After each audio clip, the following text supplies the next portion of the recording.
Hey y'all, I'm James Wright and welcome to Colonial Homestead. And today we're going to be taking a look at this monster, which is absolutely cool. So let's actually take a peek inside.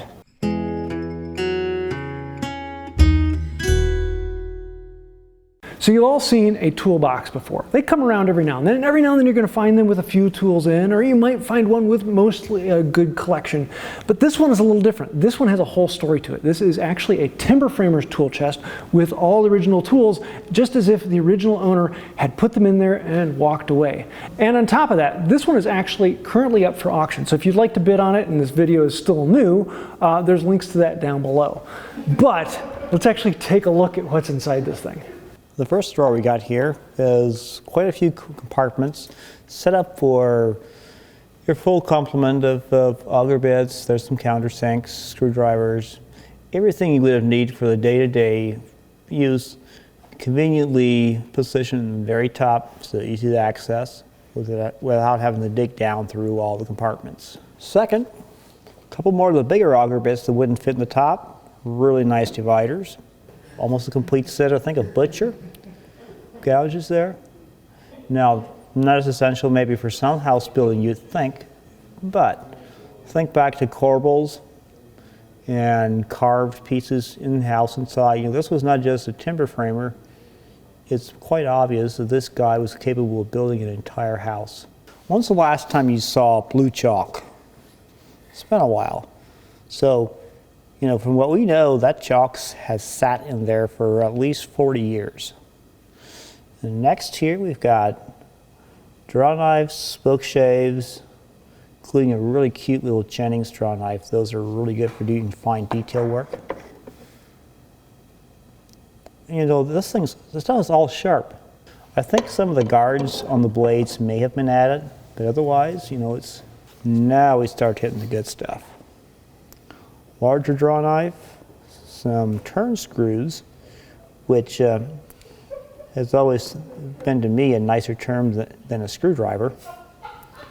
The turn screws usually are the term used for flat screwdrivers, oftentimes made out of a file. They were made on the frontier.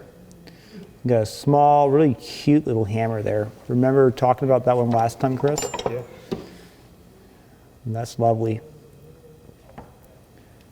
And then, really nice set of pick sticker mortising chisels.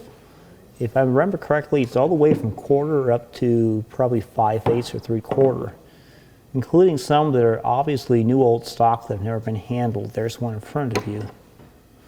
Then Sheffield's best.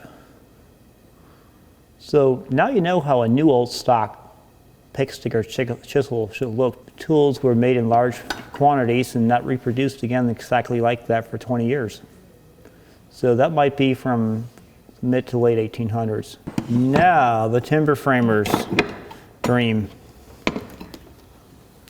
That is a lovely slick. Looks like about 3.5 or 4 inch slick, probably 4 inch.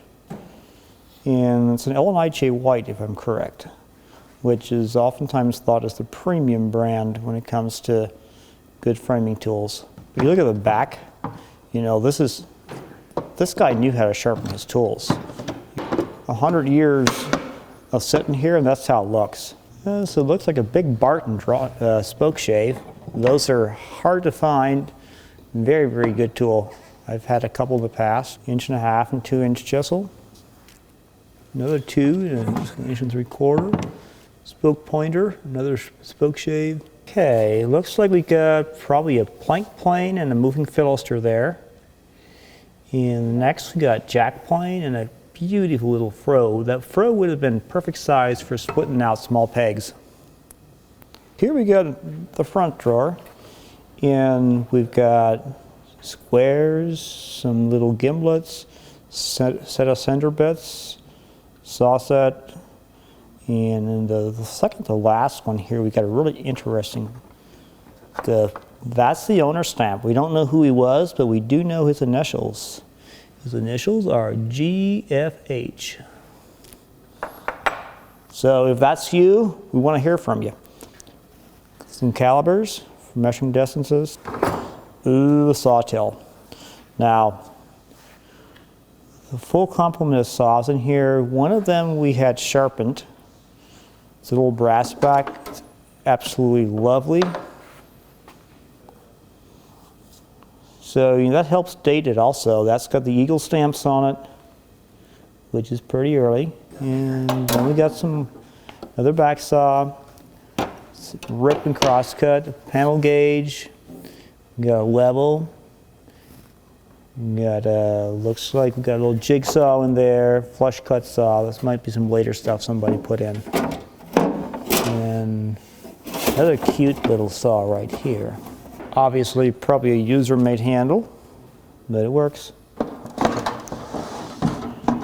Okay.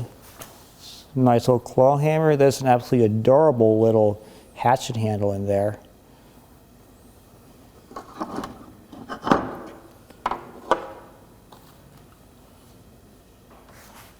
And then we got a small torpedo level with looks, brass bound, some mortising and marking gauges, bevel gauges, a couple augers, including a really interesting short 2-inch one. Now the previous owner said he did replace that handle because it was just the head was just in it by itself. So that was done about 40 years ago. And there's also still a reamer down there in the brace. If you observe those two little here, the Notch-outs. those are for squares. Ah. There've been two framing squares sitting there. Unfortunately, I lost a little bit of footage on the last drawer in the bottom of this, so I'm going to show you that in a moment. But you can see all of the drawers are actually modular, so you could take them out and use them at the work site and move them around and bring them back. They all have a purpose and a storage slot, and it's just amazing to see all of this in here and realize that there was someone who made his living out of this box. This provided for his family. And the history that at one point he worked on his last job and closed up this chest, and this is where we have it. So to take a look down in the bottom here, you can see that this bottom slide is actually tongue and grooved, so it doesn't come out, but you can slide it over. There is a half set of hollows and rounds down there underneath everything, and then an axe. And then the really cool thing is this last thing on the side here. This is a set of pinch rods. Every tool chest had pinch rods. This is the old measuring device, and you could slide it in and out, lock one in, and lock a specific measurement into it. Really cool tools. So yes, this is a really, really cool chest with a crazy amount of history. And things like this just really get me excited because there was a woodworker out there who this was his livelihood. This was what paid the bills and allowed his family to eat. And someone out there is going to get to buy this and actually get to add to that history. Maybe add some more tools in there and create a little bit more that explains a little bit about this box, who it is, and who used it.